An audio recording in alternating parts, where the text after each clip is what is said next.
News तव्हां सां share कंदा हलूं। सांगड़ खां सांगड़ जे शहर शहदादपुर भरिसां बाहि लॻण सबबि ॿिनि पोरहतनि जा आजाद सड़ी रख थी विया आहिनि।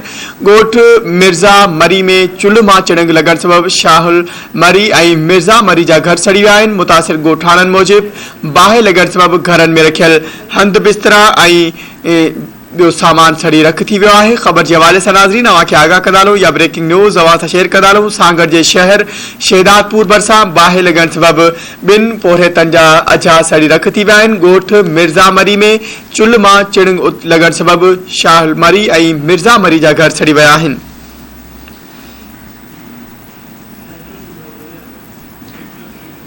ख़बर के हवाले से नाज़रीन अव्हांखे आगाह करे आहियूं या ब्रेकिंग न्यूज़ अव्हां सां शेयर कंदा हलूं। सांगड़ जे शहर शहदादपुर भरिसां बाहि लॻण सबबि ॿिनि पोरहतनि जा आजाद सड़ी रख थी विया आहिनि। ॻोठ मिर्ज़ा मरी में चुल्ह मां चिड़ंग लॻण सबबि शाहुल मरी ऐं मिर्ज़ा मरी जा घर सड़ी विया आहिनि।